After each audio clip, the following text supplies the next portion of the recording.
Hello, and welcome to the Christian Life Coach podcast. I am Shanna, your Christian life coach. Welcome to the episode. I This is not actually the topic that I had in mind, but it kept coming up in coaching calls and in conversations with people, so I decided to create an episode around it. We're talking today about mining our past for wisdom to inform and to make changes in the present and for the future.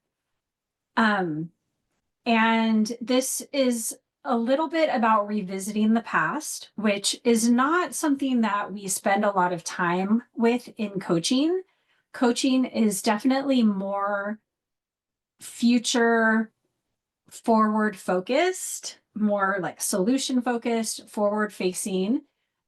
Typically, counseling is can be more past focused than coaching normally is, and also there's definitely value in looking to our past, in finding patterns and acknowledging where our patterns have come from, maybe, or where we have formed ideas, beliefs that are not serving us anymore. And it's a very fascinating topic. I could do several episodes, and I will probably do more in the future. I What has been coming up with in talking with clients is a lot of times, and it can be any topic, anything that we're working on, and the client or just we as a person will want to get to the root. Why am I like this? What is it that happened in my past that has created this thing in me? And oftentimes when I'm working with clients, it's around overeating, avoiding emotion, overeating, eating sugar, turning to food type things to feel better is a lot of what I work with. And so they'll say, I want to get to the root of it. I want to find out why I'm like this. And on one hand, I I really do. I want to turn it to the future. Like, okay, does it really matter why we're like this? What do we want to do going forward?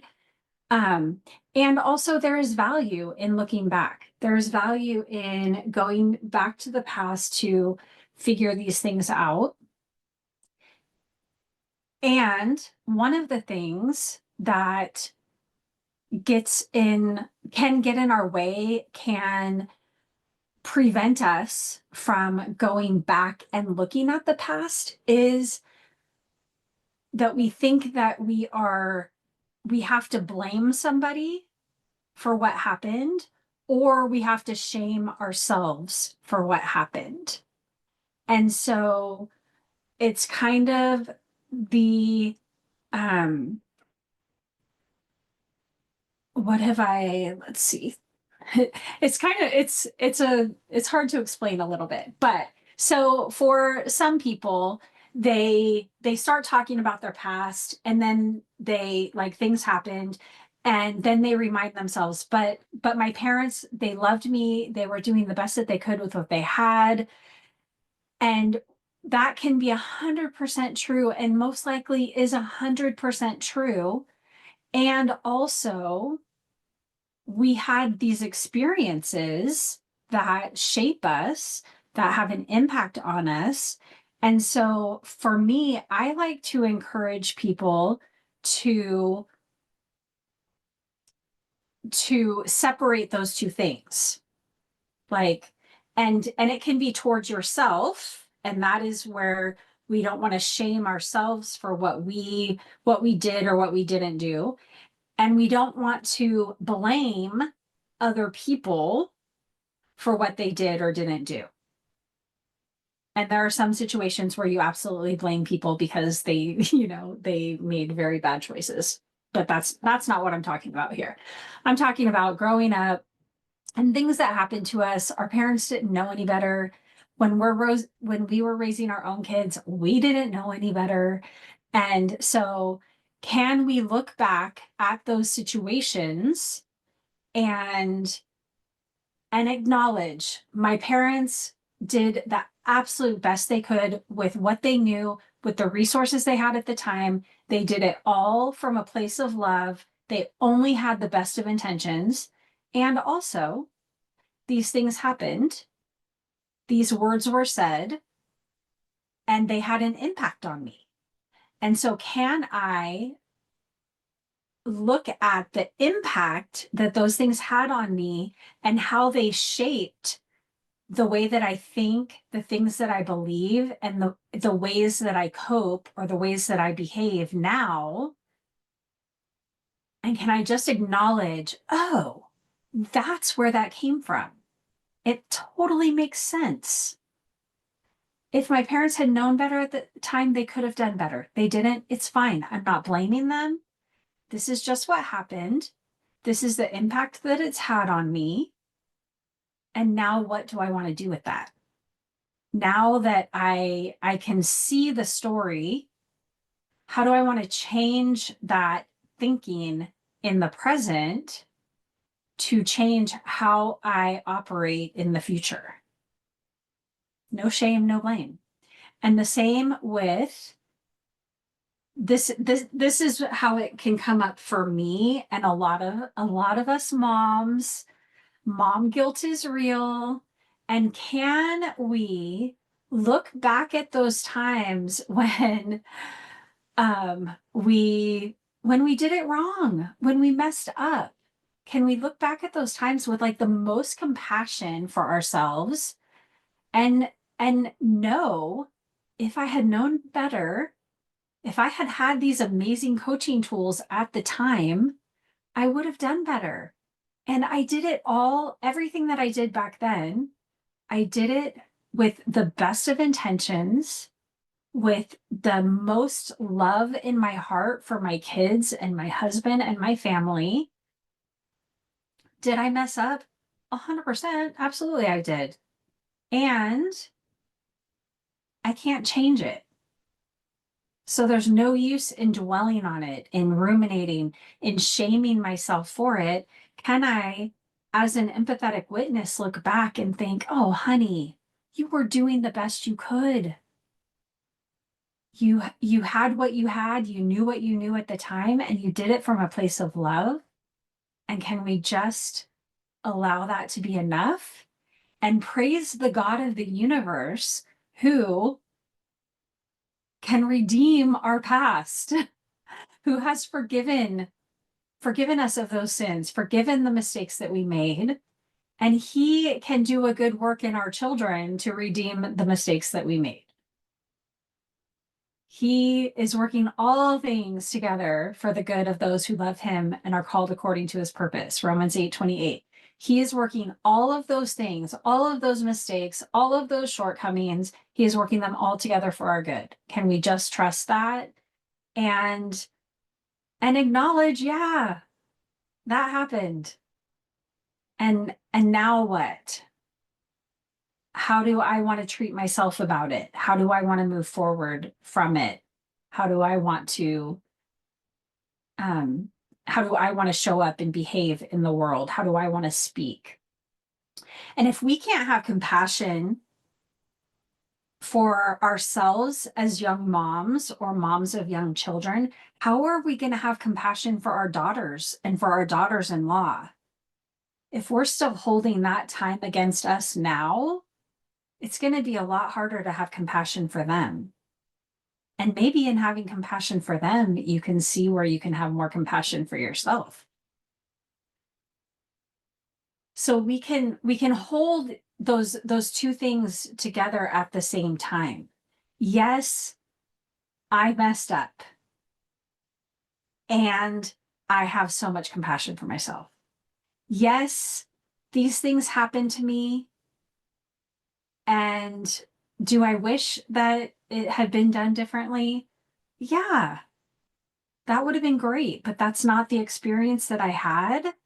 And it wasn't for lack of trying on my parents' part or on your parents' part or whoever's. So can we have compassion for them?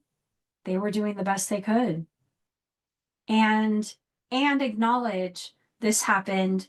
How did it impact me? And how, knowing what I know now, what do I want to do with that information? And how do I want to reshape my beliefs and train my mind? How do I want to be transformed by the renewing of my mind, changing the way that I'm thinking, focusing on what is true and pure and lovely and noble and admirable, and allowing God to have his way and do his work in the situation. We're not dishonoring the people. We're not dishonoring ourselves. We're not minimizing the situation. Can we just look at the facts, look at how it shaped us, and allow healing, transformation to happen? And what do you want in mining the past for those things? Also, like, where are the golden nuggets? Where are the things that maybe I forgot that I want to remind myself of? What are the things from the past that I want to bring forward? What don't I want to bring forward? And notice the patterns that have just been perpetuated because you've never done this work to think it through.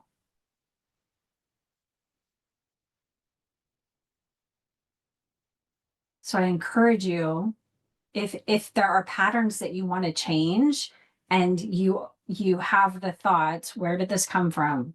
How did I get to be this way? And then you kind of start down that path and you're like, oh, I can't go there. I can't go there. They did the best they could with what they could, with what they had. Can't go there. I can't think about how badly I messed up and the damage that I did to my kids. I can't think about it. I can't go there. I encourage you to go there. And it's not to relive, to hash up old hurts, but to recognize and to go back and be an empathetic witness for yourself. Like, these things happened and that sucked. That poor little girl, she was so brave and so strong. She was so confused, she didn't know what to do. And name those things that happened and name the patterns that you see now, and offer so much compassion for yourself and for other people. And again, it doesn't have to be about shame and blame, but about healing.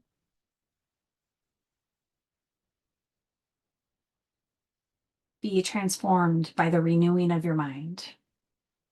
And remember, there is no condemnation for those who are in Christ Jesus.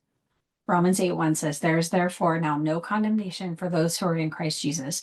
There's no condemnation for you right now. There's no condemnation for the past versions of yourself.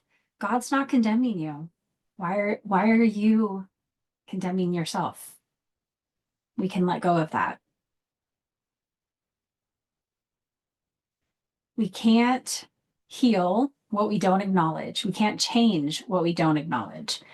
And in coaching, we use the creation cycle. It's a form of cognitive behavioral therapy, but we have it in the form of the way that you think creates the way that you feel and determines your actions. And we do two side by side. There's an unintentional creation cycle that looks at, okay, what's operating on repeat, on unintentionally, like what's just having its way in my life and creating the results that I have. And a lot of people are like, I want to get out of that. How do I change? How do I change? But there's so much power in acknowledging what has happened, what is happening on autopilot. There's so much power in that awareness and acknowledgement to understand yourself, to understand why, oh, that's why I think this thing, that's why I do this, that's why I feel this way so often. And so just that acknowledgement and awareness is so powerful. And then we can look at, okay, so now what? What do I want to do with this information? How do I want to go forward? What needs to change? What do I need to just kind of let go of? And there's so much power in that acknowledgement of what is, of what happened, without blame, without shame, only with compassion, to be able to move forward in a new way, to be transformed by the renewing of our mind. So we don't look back to blame anybody else. We don't look back to shame ourselves. We look back to understand, to honor ourselves for what we have gone through, and to change things, to break the cycle that we're living in. We're allowed to acknowledge our experiences 100% and also hold compassion for everybody involved at the time. We get to choose the story that we tell, if even only to ourselves. If we only change the story that we're telling within our own brains, we get to choose the way that we tell our story about our past. And it can either be hurtful and keep us in those old patterns that are trying to protect us and keep us safe, or we can choose a new way that is freedom and is healing and is moving forward and creating positive change. So I want to offer some journal prompts, and they will also be in the show notes. What past experience am I avoiding because I'm afraid of blaming somebody else or shaming myself? And what was the impact of that experience on how I think, feel, and or act today? What would it look like to be an empathetic witness to that version of me? That young mom that lost it on her kids, that young girl who feels not enough, whatever it is. How could you be an empathetic witness, acknowledge and have empathy for that person, that version? And what do you want to take forward? And what do you want to lay down? What do you want to let go of and walk away from? This can be very emotional work, and it can be very powerful work. And if you need somebody to walk with you through this, please, please reach out for help. Whether it's to a counselor, a life coach, schedule a call with me. Please reach out to me on social media if you have questions. Set up a call. But if you need help going through this, don't do it alone. I also want to offer, and it can definitely involve this work also, but I am beginning this Sunday, June 22nd. I'm starting a summer reset, and it's mostly going to be focused on weight loss, but it really can pertain to anything. I'm not doing any scheduled calls.